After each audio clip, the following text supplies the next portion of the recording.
नमस्कार, मैं हूं आपके साथ मोनिका गुप्ता और आप देख रहे हैं खबर उत्तराखंड। बुलेटिन की शुरुआत करेंगे खास खबरों के साथ।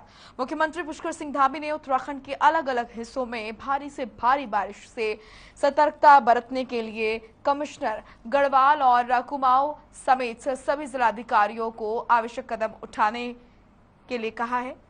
आने वाली चुनौतियों को लेकर भी निर्देश दिए गए हैं। आपको बता दें, सीएम पुष्कर सिंह धामी ने अधिकारियों को निर्देशित किया है कि सभी तैयारियां दुरुस्त होनी चाहिए ताकि किसी को भी किसी भी तरह की कोई समस्या ना हो।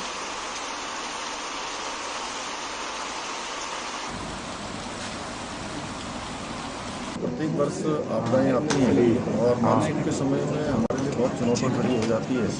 जहाँ भूस्खलन होता है, अतिवृष्टि होती है और आपदा में बड़ी घटनाएं प्रत्येक वर्ष हमारे यहाँ होती रही हैं। उन सबको ध्यान में रखकर जहाँ पर सभी हमारे आपदा प्रबंधन में काम करने वाले सभी अधिकारी, जिलाधिकारी, इसके अधिकारी, SDRF की टीम, NDRF की टीम, इन सभी को पहले से ही अलर्ट मोड में रखा गया है।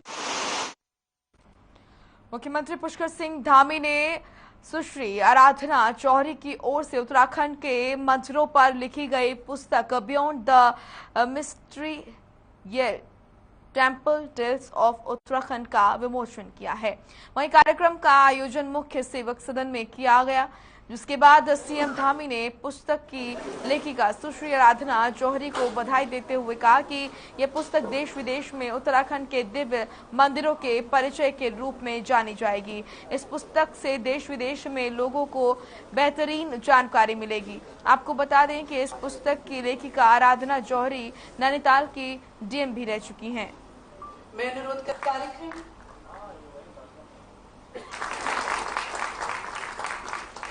कार्यक्रम पूर्व मुख्य सचिव श्री हिंदू कुमार पांडे में आना चाहते थे आप।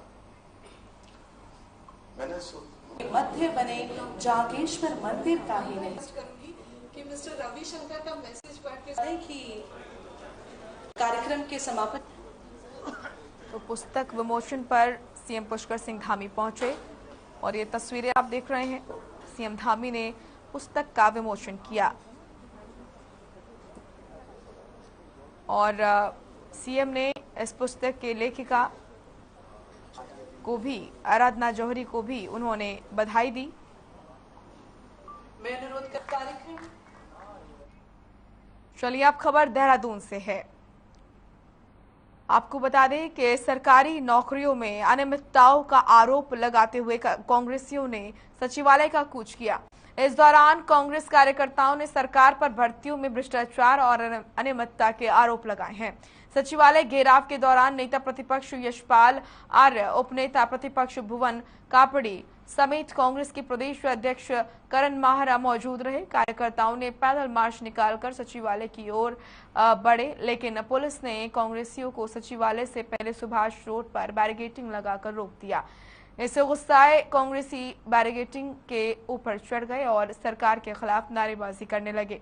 प्रदर्शन के दौरान नेता प्रतिपक्ष यशपाल आर्य ने सरकारी भर्तियों में घोर अनियमितताओं को लेकर सरकार को घेरा और उन्होंने कहा कि बीजेपी शासनकाल में सरकारी भर्तियों में भ्रष्टाचार को अंजाम दिया जा रहा है और सरकार अपने चहेतों को रेवड़ियां बांटने में लगी रही है। तो ये तमाम गंभीर आरोप लगाए गए कांग्रेस की तरफ से। तस्वीरें आप देख रहे हैं, कांग्रेसियों ने सचिवालय का कूच किया और बड़ी संख्या में इकट्ठा हुए कांग्रेसी सरकार के खिलाफ नारे लगाए गए।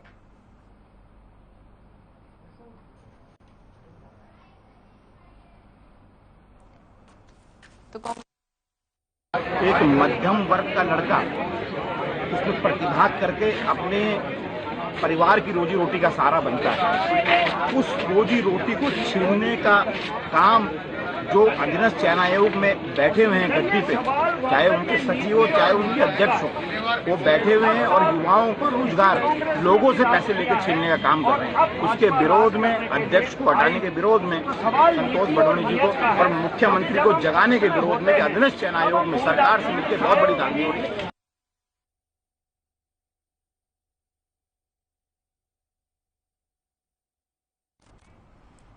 कोरोना महामारी के बाद इस बार का कांवड़ मेला काफी बड़े स्तर पर आयोजित किया जा रहा है। शासन और प्रशासन का अनुमान है कि इस बार तकरीबन 4 करोड़ से ज्यादा कांवड़िए मां गंगा का जल लेकर रवाना हुए। वहीं बुधवार को उत्तराखंड के मुख्यमंत्री पुष्कर सिंह धामी कांवड़ियों के स्वागत के लिए धर्मनगरी हरिद्वार पहुंचेंगे। हरिद्वार के जिलाधिकारी विनय शंकर पांडे का कहना है कि कल सुबह 10 बजे मुख्यमंत्री पुष्कर सिंह धामी हरिद्वार पहुंचेंगे, जहां वो कांवड़ियों का सम्मान करेंगे।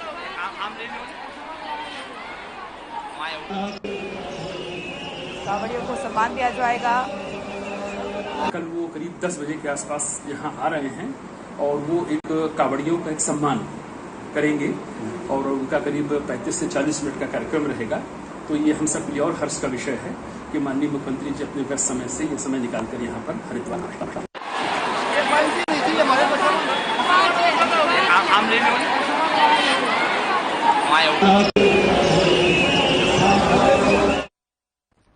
चमोली जिले के हेलंग घाटी में ग्रामीण महिलाओं से घास के गट्ठर छेड़ने और थाने ले जाकर 6 घंटे तक बैठाकर उनका चालान काटने के मामले ने तूल पकड़ लिया है।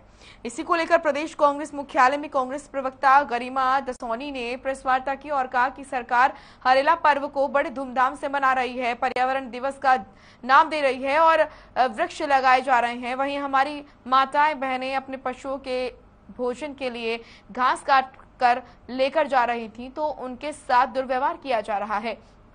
साथ ही सीआईएसएफ कर्मियों ने बदतमीजी की है।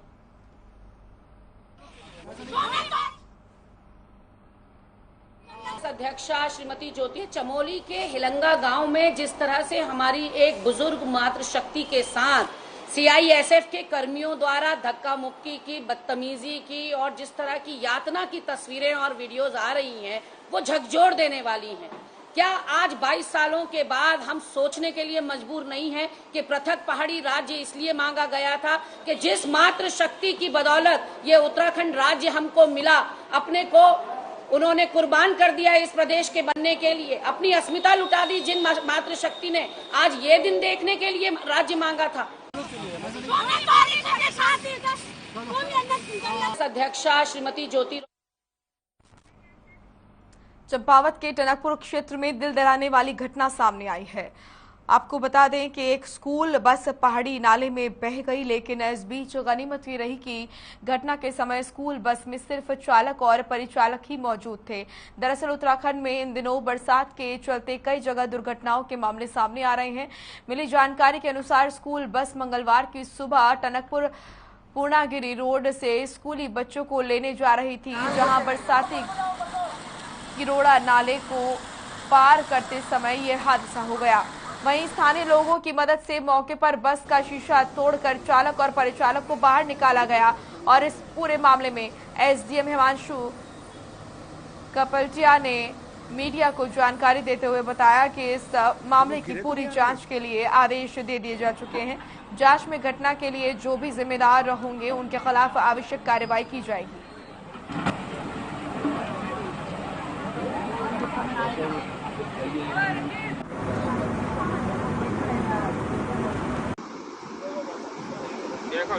आज सुबह लगभग ये 6:15 बजे की बात है। एक स्कूल बस जो कि किरोड़ा नाले में पानी का तेज बहाव था, उसमें वो बस नीचे गिर गई थी। उसमें ये भी बात अभी संज्ञान में आई है कि जो बस के ड्राइवर हैं उनके स्तर पे भी कुछ लापरवाही रही है, क्योंकि पानी का बहाव तेज जरूर था लेकिन इतना तेज नहीं था कि उसमें कोई बस बह जाए। लेकिन इसमें गनीमत ये रही है कि उसमें कोई भी बच्चा उस बस में मौजूद नहीं था, केवल ड्राइवर और एक हेल्पर उसमें मौजूद थे और किसी भी तरीके का कोई जान माल का नुकसान उसमें नहीं। देखो झटका मार दे, देखो क्या भाग रही। भारी बारिश को लेकर मौसम विभाग की ओर से जारी किए गए रेड अलर्ट को लेकर लक्सर प्रशासन अलर्ट मोड में है। इसी क्रम में एसडीएम लक्सर गोपाल राम बिनवाल और तहसीलदार लक्सर शालिनी मौर्य ने एसडीआरएफ और प्रशासनिक की टीम के साथ बाढ़ की स्थिति से निपटने के लिए क्षेत्र में बनाई गई बाढ़ राहत चौकियों का निरीक्षण किया। लक्सर एसडीएम गोपाल राम बनवाल ने बताया कि मौसम विभाग ने 20 और 21 जुलाई को भारी बारिश का रेड अलर्ट जारी किया है। इसी के मद्देनजर शेरपुर चंद्रपुरी, खादर, जोगावाला आदि गांव का मौका निरीक्षण किया गया। उन्होंने बताया कि इस दौरान तहसीलदार लक्सर शालिनी मौर्य और एसडीआरएफ की टीम और स्थानीय लोग भी उपस्थित रहे। उन्होंने कहा कि किसी भी प्रकार की परिस्थितियों से निपटने के लिए वो पूरी तरह से तैयार हैं और जो बाढ़ राहत शिविर बनाए गए हैं उनमें व्यवस्थाएं पूरी कर ली गई हैं।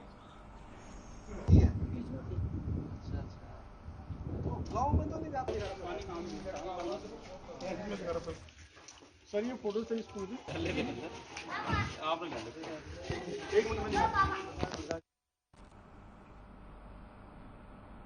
तो रेड अलर्ट को लेकर प्रशासन अलर्ट, बारिश का रेड अलर्ट जारी किया गया है। लोगों से भी अपील की गई है कि वो भी जरूरत पड़ने पर ही बाहर निकले, क्योंकि मानसून आने पर लगातार बरसात होने की वजह से पहाड़ी इलाकों में कई हादसे हो रहे हैं।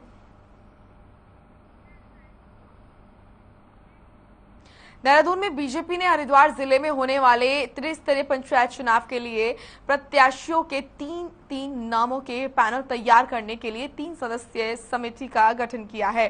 आपको बता दें कि गठित समिति में प्रदेश महामंत्री कुलदीप कुमार, प्रदेश उपाध्यक्ष और बीजेपी विधायक खजवान दास और प्रदेश उपाध्यक्ष खिलेंद्र चौधरी को रखा गया है। इस समिति के सदस्य और बीजेपी के प्रदेश महामंत्री कुलदीप कुमार ने मीडिया से जानकारी साझा करते हुए कहा है कि तैयार किए गए प्रत्याशियों के नामों के पैनल में से किसी एक को चुनना ये अधिकार पार्लियामेंट्री बोर्ड का होगा। बहरहाल अब देखना होगा कि हरिद्वार जिले में होने जा रहे त्रिस्तरीय पंचायत चुनाव में पार्लियामेंट्री बोर्ड किसके नाम पर मुहर लगाने जा रही है।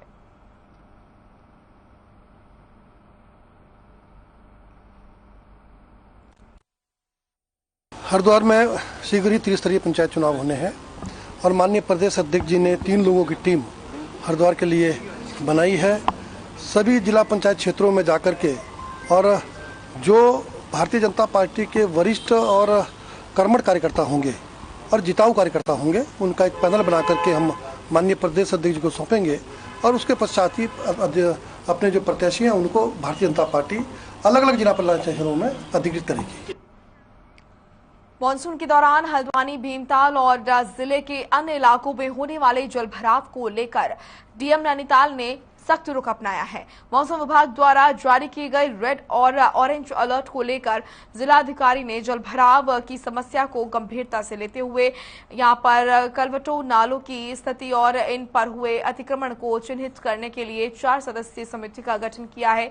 माना जा रहा है कि अतिक्रमण के कारण जलभराव से कलवटों, नालों से सुचारू रूप से पानी की निकासी नहीं हो पाई थी और जिससे जिले के कई इलाकों में जलभराव हो रहा है। जिलाधिकारी धीराज सिंह गर्ब्याल ने समिति को निर्देश दिए हैं कि भीमताल में कलवटों, नालों को खुलवाए जाने का कार्य सुनिश्चित करेगी और जिन स्थानों पर अतिक्रमण हुआ है उन स्थानों को चिन्हित करते हुए अतिक्रमण हटाने की कार्यवाही सुनिश्चित करेगी।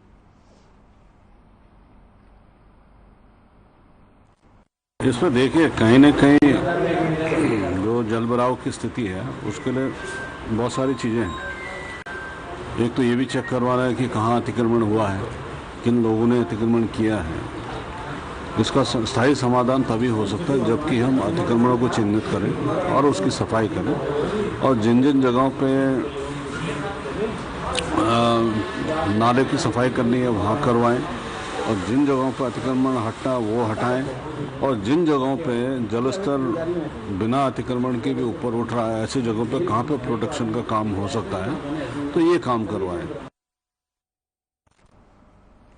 तो वहीं हरिद्वार में कांवड़ यात्रा के चलते सुरक्षा व्यवस्था को देखते हुए DIG SSP Haridwar doctor Yogendra Singh Rawat और जिला अधिकारी विनय शंकर पांडे ने भारी पुलिस बल की गाड़ियों के लंबे काफिले के साथ शहरी और देहात क्षेत्र के मार्ग से होते हुए फ्लैग मार्च निकाला है। इस दौरान उन्होंने ड्यूटी पॉइंटों का भी निरीक्षण किया।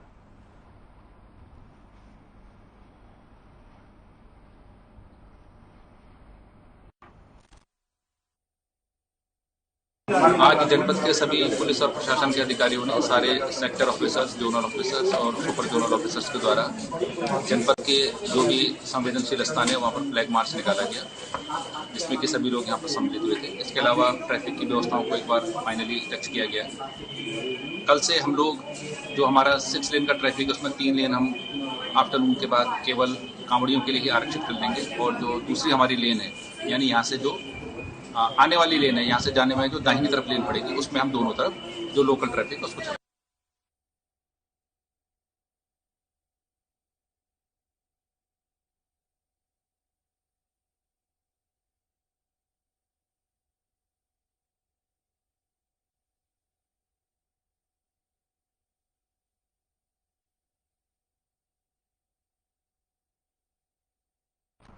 तो डीआईजी एसएसपी ने फ्लैग मार्च निकाला।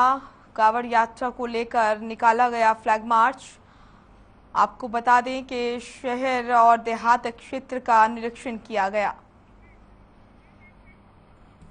हल्द्वानी में कुमाऊं रेंज के डीआईजी नीलेश आनंद भरने ने प्रेस वार्ता की और बताया कि अब फरियादियों को कई प्रकार की गुमशुदगी के बारे में तहरीर के लिए थानों के चक्कर काटने नहीं होंगे। उत्तराखंड पुलिस ऐप के जरिए यहां पर सूचना दर्ज की जा सकती है, जिसे अब जनता के लिए प्ले स्टोर में भी ऐप के जरिए ऑनलाइन कर दिया गया है। इसी के साथ आपको बता दें कि अब मोबाइल खोने से लेकर ड्राइविंग लाइसेंस प्रमाण पत्र, गाड़ियों के खोने तक की भी सूचना EFIR के जरिए अपने घर बैठे मोबाइल से ही दर्ज करा सकते हैं। वहीं डीआईजी ने बताया कि क्राइम से संबंधित FIR अभी ऑनलाइन दर्ज नहीं होगी, केवल खोए हुए वस्तुओं की एक FIR ही यहां पर इसमें दर्ज की जा सकेगी।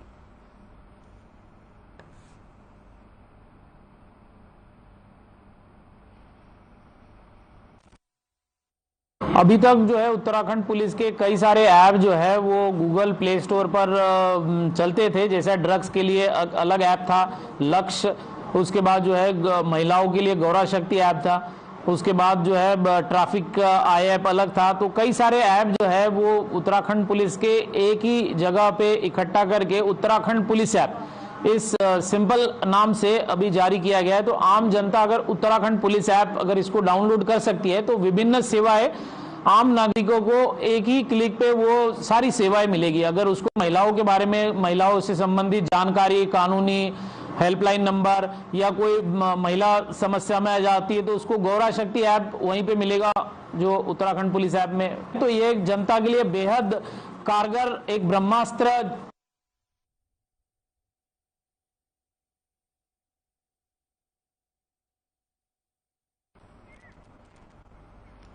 चलिए अब खबर रुड़की IIT से है, जहां पर एक छात्र ने अपनी मनोकामना पूर्ण होने के बाद शिव भक्तों के लिए भंडारे का आयोजन किया।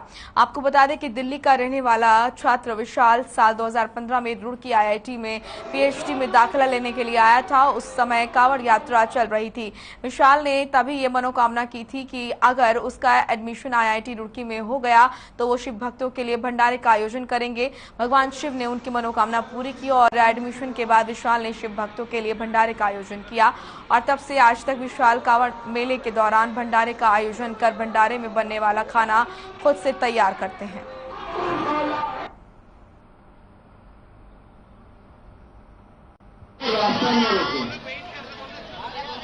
आगे बढ़ने वाले आपका जो भी रिश्तेदार 3 सालों से मैं यहाँ पे छात्र हूँ और ये सेवा हम लोग पिछले 7 सालों से हम लोग चला रहे हैं। सीनियरों के साथ हम लोग जुड़े, अब हम इसमें जुड़ के खुद से अब ग्रुप बना के यहाँ पे सेवा दे रहे हैं। पिछले 3 सालों से हमारा पहला शुरुआत हुई थी, हमने छोटे छोटे से शुरुआत की फ्रूट्स वगैरह डिस्ट्रीब्यूशन से, और अभी हम लोग यहाँ पे खुद से, जैसे हम लोगों ने किसी को हायर नहीं किया है, हम मार्केट से सारी सामग्री खुद ही खरीद के लाए हैं, खुद ही बना रहे हैं, खुद ही धो रहे हैं, यानी पूरी सेवा भाव से हम लोग यहाँ पे काम कर रहे हैं। आपका जो भी रिश्तेदार खबर थराली से है, जहां नगर पंचायत की तरफ से बनाई गई पार्किंग अब यहां पर शोपीस बनकर रह गई है। हालांकि पार्किंग बनाने के लिए लाखों रुपए खर्च किए गए थे, लेकिन सड़क किनारे अभी भी वाहनों की लंबी कतारें लगी हुई हैं। बाजारों में भी जाम के हालात हैं, जिससे आने जाने वाले राहगीरों को दिक्कतों का सामना करना पड़ता है। नगर पंचायत ने अपनी पार्किंग को अभी शुरू नहीं किया है। अब देखना होगा कि नगर प्रशासन कब तक इस पार्किंग को शुरू करा पाता है।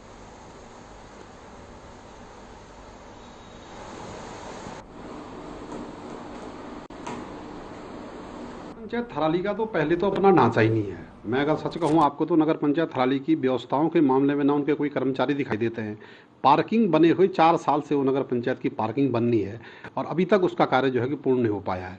गाड़ियां तमाम मार्केट के अंदर, चाहे आप पुल में देखिए, चाहे आप इधर रामलीला मैदान के इधर देखिए, चाहे आप उधर मस्जिद मार्केट की ओर देखिए, तमाम गाड़ियों का जाम लगा हुआ है। नगर पंचायत थराली के द्वारा केदारबगड़ में एक यहाँ पर टैक्सी पार्किंग बनाई गई है। विगत 1 साल से वहाँ पर कार्य प्रारंभ हुआ था और वर्तमान में वो पूरी तरीके से तैयार है बन करके।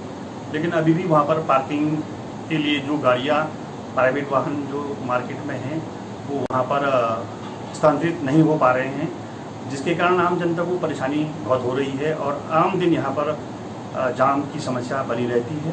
थराली मेन मार्केट में जाम की स्थिति बनी रहती है। स्टेट बैंक से और ये कोऑपरेटिव बैंक या फिर आप कह सकते हैं कि जो रामलीला मैदान थराली है, वहाँ तक पूरी कोई 2 बड़े अगर वाहन आ जाएं तो फिर बड़ी जाम की स्थिति बनी रहती है और आए दिन ऐसी समस्याओं से 2-4 होना पड़ता है। इसमें भी पार्किंग हमारी लगभग कंप्लीट है और इसमें जो है सिर्फ इसमें बैरियर लगने हैं दोनों तरफ ना, इनका और आउट का, बस ये लग जाएंगे और हम जो है ये भी विद इन मंथ हम इसको चालू करेंगे।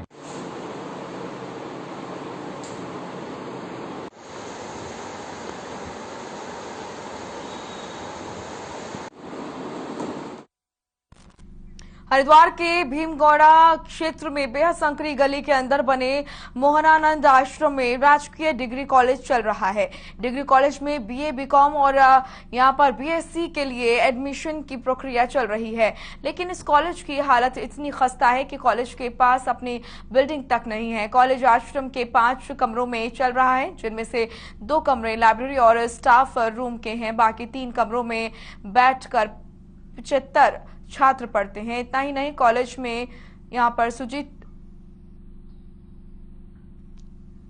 सुविधाएं यहाँ पर इस विश्वविद्यालय में नहीं है।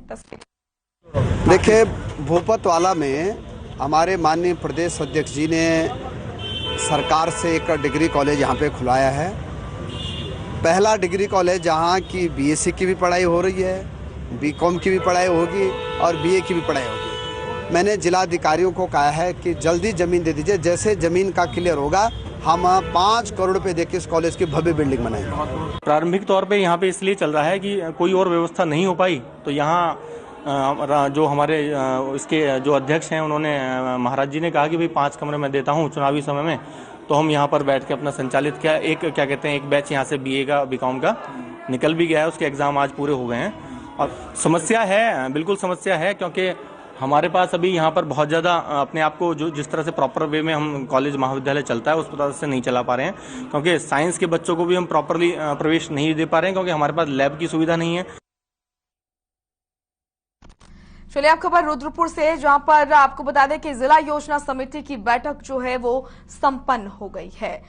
तो आपको बता दें कि कृषि और कृषक कल्याण, सैनिक कल्याण और ग्रामीण विकास विभाग की जनपद प्रभारी मंत्री गणेश जोशी की अध्यक्षता में जिला योजना समिति की बैठक संपन्न हुई। इस बैठक में समिति ने जिला योजना अंतर्गत 54.44 करोड़ रुपए की धनराशि का विभागवार अनुमोदन किया। साथ ही जनपद प्रभारी मंत्री गणेश जोशी ने दीप जलाकर बैठक का शुभारंभ किया।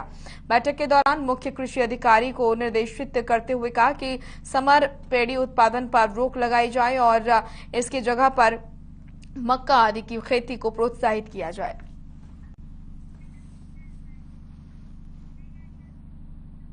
चलिए, फिलहाल इस बुलेटिन में इतना ही। आप देखते रहिए हर खबर। नमस्कार।